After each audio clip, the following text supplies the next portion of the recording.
রজনীগন্ধা ফুল এখন খুব ভালো ফুটছে। বর্ষার সময়টা একটু রজনীগন্ধা ফুলটা কম হয়।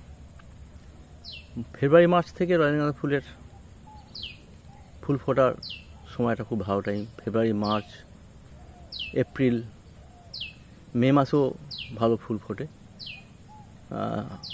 বর্ষার চাপ যখন বেশি থাকে তখন ফুলটা কম হয়। এই গাছের গোড়ায় যে বাল্ব মতো থাকে, শেকড়টা একটু মোটা মোটা ঝাড়ঝাড় হয়ে যায়। ওইটাকে আলাদা আলাদা করে একটা পিস আলাদা করা যায়। গাছের পিসগুলো আলাদা করে ওটাকে যদি বালির মধ্যে কিছুদিন রাখা যায় তো রুটটা 20 দিন পর রুটের গ্রোথটা খুব ভালো হয়ে যায়। তখন একটা পিস একটা গাছ তৈরি করতে পারি। এই রজনীগন্ধা ফুলটা দেশি রজনীগন্ধা ফুল বলা হয়। এটা খুব সেন্ট। একটা হাইব্রিড হয়, একটু ফুলটা একটু মোটা মোটা, একটু বড়, কিন্তু এর ফুলটা ঘরে রাখলে স্টিক কেটে যদি ফুলদানিতে রাখা হয় তাহলে পুরো ঘর 7 দিন 8 দিন পুরো গন্ধ থাকে। আর এর উপরে যে কুঁড়ি দেখা যাচ্ছে, এই কুঁড়িগুলো সবই ফুল হয়ে যাবে যদি স্টিকটাকে কেটে যদি কোনো গ্লাসের মধ্যে বা ফুলদানিতে জল দিয়ে রাখা যায় ঘরের মধ্যে, তাহলেও এই যে কুঁড়ি দেখছেন এই কুঁড়িগুলো সবই ফুল হয়ে যায়। রজনীগন্ধা ফুলের পরিচর্যা খুব বিশেষ নাই।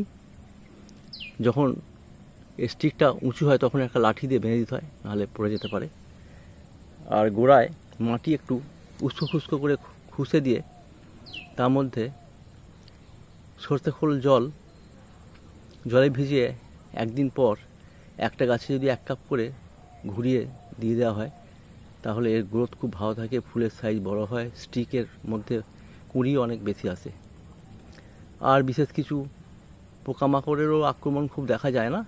তবে নিম অয়েল 3 ml 1 লিটার জলে গুলে স্প্রে করা যেতে পারে 1 মাস পর পর। এই ফুলটা রোদ ভালো খেললে ভালো হয়। রোদ ছাই জায়গায় এর ফুলটা গ্রোথ কম হয়।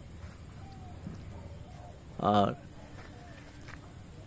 এই ফুলটা মোটামুটি কমার্শিয়ালও অনেকে ব্যবহার করে। ঘরের আশপাশের সৌন্দর্য রক্ষার জন্য এই ফুলটা খুব বিশেষ ভাবে সাজানো যায়। ঘরের আশপাশে বা আত্মীয় পরিজন এলে ঘরে ঢোকার আগেই ফুলটাকে তাকিয়ে দেখে। আর এই ফুলের সেন্ট অনেক 8 ফুট 10 ফুট দূর পর্যন্ত এর গন্ধ পাওয়া যায়। এখন আবার ফুল ফোটা শুরু, শীত খুব শীত আসার আগে পর্যন্ত ফুল দেখা যাবে।